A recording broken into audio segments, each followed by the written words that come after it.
There is a moment, usually in the quietest part of the night, when you look at your phone and realize you are not really waiting for a message anymore. You are waiting for relief, waiting for the pressure in your chest to loosen, waiting for the part of you that keeps leaning forward to finally sit down, waiting for the old reflex to stop reaching for what keeps slipping away. And what makes it painful is that, on the outside, nothing dramatic is happening. No argument, no explosion, no final speech. Just a silence that sits there like a closed door in a dark hallway. But your body knows. Your body knows the difference between peace and emotional limbo. It knows when you are being invited into closeness and when you are being slowly trained to abandon yourself in order to keep a connection alive. That is why a feminine boundary can change the whole dynamic. Not because it is a trick, not because it is a performance, not because you are suddenly playing hard to get. It changes everything. Because the moment a woman stops leaking herself into a situation, the situation has to reveal what it actually is. And that can be uncomfortable. For you, for him, for anyone who has been benefiting from your softness without having to meet your depth.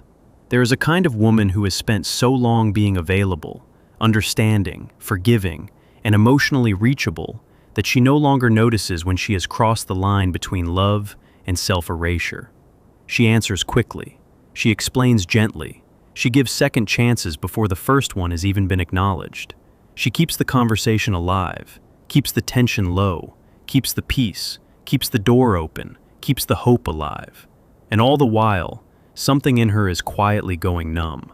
Not because she is weak, because she is tired. Tired of being the one who keeps the thread intact. Tired of being the one who notices the shift, names the feeling, repairs the silence, softens the edge, and makes the connection feel safe enough for the other person to remain half present. At first, she calls this love. Then she calls it patience. Then she calls it understanding. And by the time she realizes what it has cost her, she is already sitting in a relationship dynamic that feels strangely one-sided, strangely heavy, strangely dependent on her willingness to keep giving what is not being returned in the same form. This is where most people misunderstand the problem. They think the issue is that she loves too much. But that is not the deepest wound. The deeper wound is that somewhere along the way, she learned that being loved meant being useful. Being chosen meant being easy. Being valued meant being the one who could hold the emotional weight without dropping anything. That is not just a relationship habit. That is a persona. Carl Jung understood that people do not simply act from their conscious intentions. They also live through roles they have built to survive. A persona is the face we wear to move through the world. It can be helpful, it can be elegant, it can even be admired. But when the persona becomes too rigid, too loyal to approval, too desperate to keep the peace, it starts to replace the self. And then a woman no longer asks, "What do I feel?" She asks, "How do I keep this from falling apart?" That is a very different question. And if you have ever been the woman who feels responsible for the atmosphere, responsible for the tone, responsible for whether he stays warm or goes cold, responsible for whether the conversation continues or dies, then you already know how exhausting it is to carry a connection on your nervous system. You start reading every delay like a clue, every short reply like a warning, every pause like a verdict. Every unread message becomes a small emotional room you keep walking into and out of all day long. And yet the most painful part is not even the silence itself. It is what the silence awakens in you. Because silence does not create your insecurity. It reveals where your insecurity was already waiting. This is where projection becomes important. Jung used projection to describe the way we place inner material onto another person, often without realizing it. We do not just see them, we see through them. We attach our longing, our fear, our hope, our unfinished story to their face, their tone, their absence, their presence. A man may become, in a woman's psyche, more than a man. He may become the image of possibility, validation, rescue, future, worth, proof. Not because he is all of that, but because some inner part of her is trying to make him carry what she has not yet learned to carry for herself. And that is how a simple boundary can feel almost unbearable at first. Because if your worth has been projected outward, then distance feels like danger. If your peace has been outsourced to his response, then his silence feels like a threat. If your identity has quietly fused with being the one who keeps trying, then stopping feels like falling into a void. So when a woman finally says, "No more chasing," it is not just a behavioral change, it is an inner rupture, a small death, a refusal to keep feeding the old pattern. And the body notices before the mind does. Your stomach tightens, your throat closes, your hands want to pick up the phone, your mind starts building arguments. Maybe I should just check in. Maybe I was too cold. Maybe he is confused. Maybe he is stressed. Maybe I should explain myself better. Maybe if I say it the right way, the connection will soften again. But notice how quickly the mind rushes in to restore the old arrangement. That is ego at work. The ego does not always mean arrogance. In Jungian language, the ego is simply the center of conscious identity. It wants stability. It wants continuity. It wants the familiar shape of self. So, when a woman stops being available in the exact way she used to be, the ego can panic. Not only his ego, yours too. His ego may have gotten used to the version of you that was always there, always generous, always emotionally present, always ready to repair the bridge. And your ego may have gotten used to the version of you who believed that if you just held on a little longer, loved a little better, explained a little more clearly, then everything would finally become what you hoped it could be. But the boundary interrupts that dream, and sometimes the interruption feels like grief. Because a boundary does not only protect what is healthy, it also kills fantasies. That is why a feminine boundary changes the whole dynamic.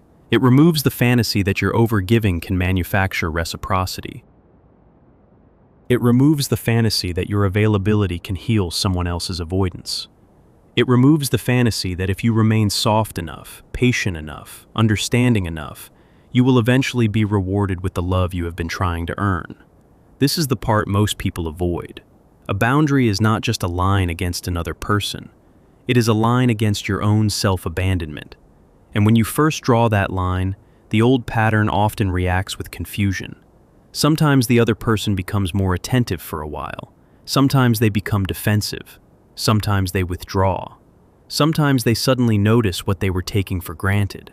Sometimes they return with just enough warmth to keep the loop alive. But the real question is not what they do.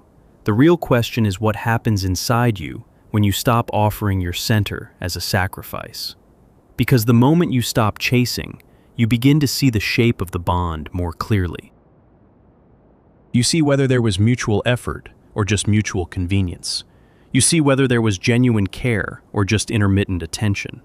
You see whether the connection had depth or whether it only felt deep because your longing kept pouring meaning into the empty spaces. And this is where Jung becomes important again. He would have recognized that many painful relationships are held together not only by attraction, but by complexes.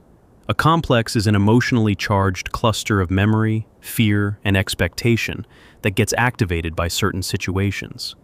You may think you are reacting to this man, this silence, this delay, this distance. But often, the intensity belongs to something older. An abandonment complex can make a late reply feel like rejection. A worthiness complex can make inconsistency feel like a challenge to your value. A rescuer pattern can make his confusion feel like your responsibility. A shadow of resentment can make you keep giving, while quietly wanting proof that someone will finally see how much you have given. And because these patterns are unconscious, they can feel like fate. They are not fate, they are repetition. That is a hard sentence to hear when your heart is tired, but it matters, because repetition can be interrupted, and the interruption often begins with something very simple. You stop explaining yourself to someone who has already shown you they are not meeting you in good faith. You stop making your clarity smaller so they can remain comfortable. You stop translating your needs into softer and softer language until they disappear.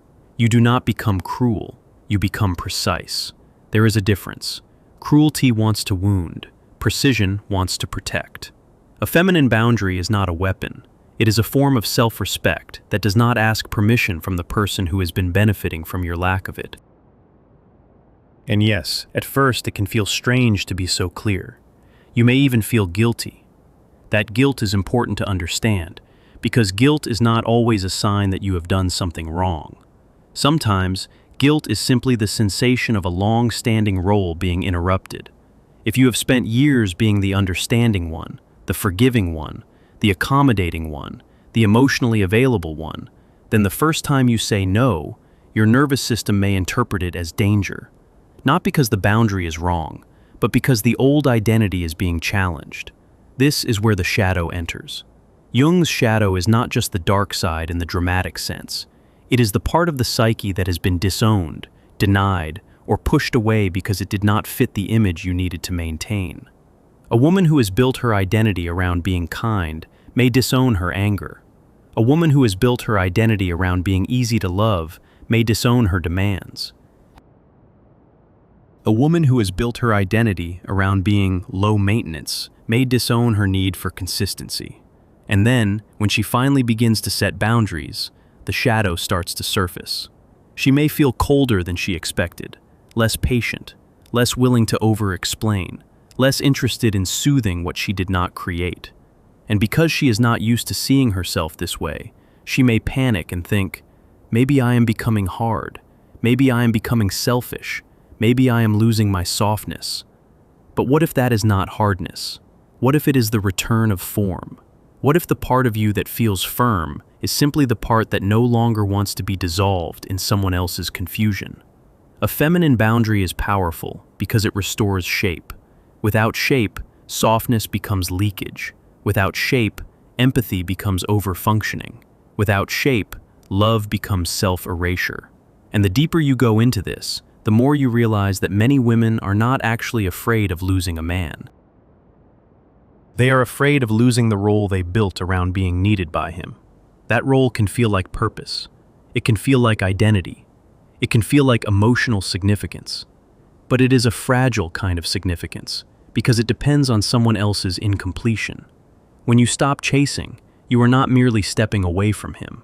You are stepping away from the fantasy that your devotion can substitute for mutuality. And that is a sacred move. Not because it guarantees a happy ending, it does not, but because it gives you back your own center. There is a quiet power in a woman who no longer rushes to fill every gap. She does not have to announce herself loudly. She does not have to punish anyone. She does not have to prove that she is strong by becoming harsh. Her strength is simpler than that. She is no longer available to participate in a dynamic that costs her peace. And when a woman becomes unavailable to her own self-betrayal, the whole emotional field changes. Sometimes the other person notices immediately. Sometimes they do not. Sometimes they test the boundary. Sometimes they disappear. Sometimes they circle back when they realize the old access is gone. Sometimes they do nothing at all. But the point is no longer to decode every movement from the outside. The point is to watch what happens inside you when you no longer hand over your power at the first sign of distance. Because distance is not always rejection. Sometimes distance is information. Sometimes it shows you where the bond was held together by your effort alone. Sometimes it reveals that the warmth you thought was mutual was actually intermittent enough to keep your hope alive. Sometimes it exposes the difference between being desired and being truly met. And that difference matters. A woman can be desired and still be unseen. She can be pursued and still not be held. She can be admired and still not be known. That is why the feminine boundary is not just about saying no to him. It is about saying yes to the reality that appears when fantasy is no longer doing the work.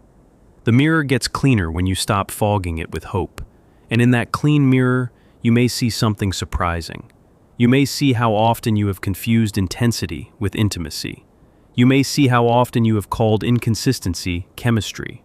You may see how often you have interpreted your own anxiety as evidence that the connection is special. That is not self-blame, that is self-recognition. And self-recognition is the beginning of individuation.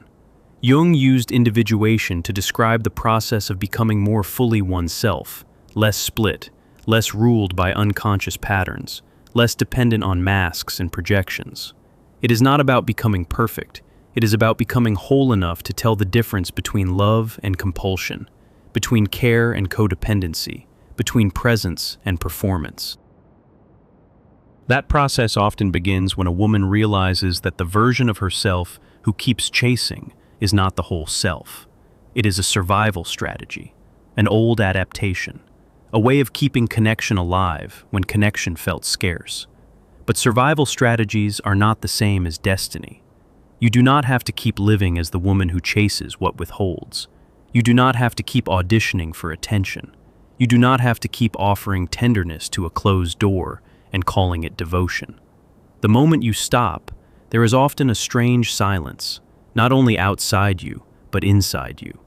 It can feel like standing in a room after everyone has left and hearing your own breathing again. At first, that silence can feel too big, too exposed, too honest.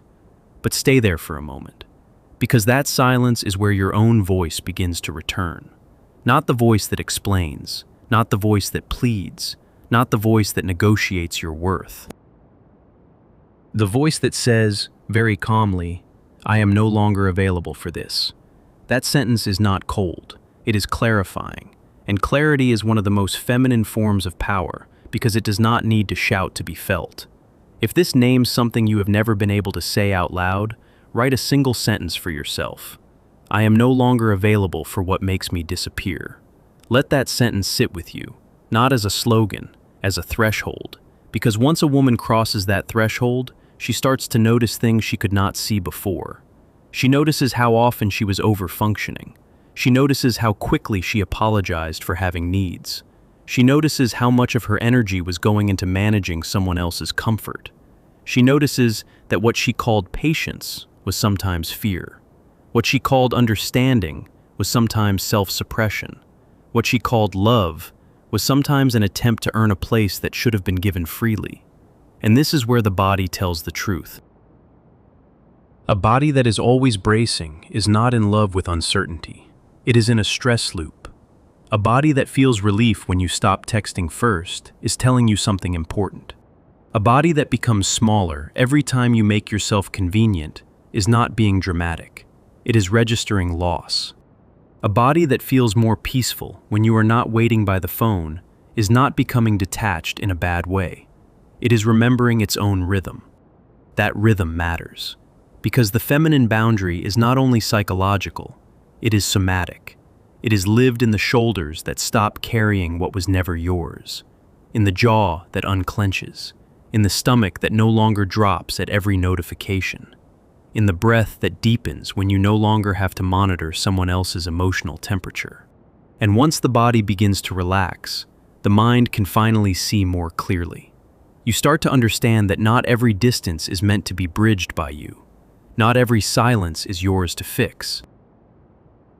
Not every delayed response deserves a rescue mission. Not every person who benefits from your tenderness is capable of meeting you with the same depth. That does not make them evil, it makes them limited. And once you can see limitation without romanticizing it, you stop turning your own longing into a project. That is a huge change, because longing, when unconscious, can become a kind of spell. You keep hoping, interpreting, waiting, hoping again. You tell yourself that if you just hold on a little longer, the pattern will resolve itself. But often the pattern only resolves when you stop participating in it. That is the strange beauty of a feminine boundary. It does not control the outcome. It changes the terms of your participation. And when your participation changes, the dynamic can no longer stay hidden. If he was relying on your over-availability, he will feel the absence. If he was relying on your emotional labor, he will notice the withdrawal. If he was relying on your softness to smooth over his avoidance, he will encounter a woman who no longer makes avoidance comfortable. But again, the point is not his reaction. The point is your return. Your return to the part of you that does not need to be constantly chosen in order to feel real. Your return to the part of you that knows a boundary is not a threat to love. It is the condition that makes love honest. Because without boundaries, there is no real intimacy. There is only access. And access is not the same thing as closeness. A man can have access to your time, your attention, your tenderness, your body, your emotional labor, and still not know how to meet your soul. That is a painful truth, but it is also liberating. It means you can stop mistaking access for devotion. You can stop mistaking attention for depth. You can stop mistaking familiarity for safety. And when you stop, something in you begins to stand taller. not in a dramatic way, in a grounded way. You become less available to chaos, less available to ambiguity that benefits only one side, less available to the old pattern that taught you to keep shrinking so someone else could remain comfortable. This is how the feminine boundary changes the whole dynamic. It does not beg for respect. It makes self-respect visible. It does not demand a response. It removes the pressure that kept you trapped in waiting. It does not chase truth. It lets truth emerge from the space your absence creates. And if there is a man who is capable of meeting you, he will feel the difference between a woman who is available from fear and a woman who is available from choice. If he is not capable, he will feel the loss of the version of you that kept making the connection easier than it really was. Either way, you learn something essential. You learn that your value was never supposed to depend on how hard you could hold on. You learn that love without reciprocity is not a standard to meet. It is a pattern to leave. You learn that the woman who stops chasing is not losing love. She is losing the illusion that love should cost her self-respect. And that is a loss worth making. Because what comes after is quieter, but truer. A room with no emotional performance. A phone that no longer controls your nervous system. A mirror that reflects a woman who is no longer asking, "How do I keep this?" but, "Does this keep me?" That question changes everything. It changes who you choose. It changes what you tolerate. It changes how you walk into silence. It changes the meaning of your softness. Because softness without a boundary is an invitation to depletion. Softness with a boundary is wisdom. A woman who knows this does not become less feminine. She becomes more integrated. She can still love deeply. She can still be warm. She can still be tender, open, receptive, and kind. But now, her kindness is no longer a doorway to her own disappearance. Her yes means yes. Her no means no. Her silence is not a game. It is a return to herself. And that return is the most powerful thing in the room. Not because it forces anyone else to change, but because it ends the old pattern of you leaving yourself in order to stay connected. The boundary is the moment the thread stops becoming a leash. The boundary is the moment the mirror stops showing you only in relation to him and starts showing you as you are. The boundary is the moment the empty chair no longer feels like proof that you are unloved, but proof that you are no longer willing to sit in a place that costs you your center. And when you can stand in that place without collapsing into guilt, you are no longer just reacting to a relationship. You are becoming the woman who can hold her own life. That is the real turning point. Not whether he writes, not whether he returns, not whether he finally understands. The turning point is whether you can remain with yourself without begging another person to make you feel whole. If you can do that, then even if nothing outside changes immediately, everything inside has already changed. And that is where dignity begins. So let the phone stay silent for a moment.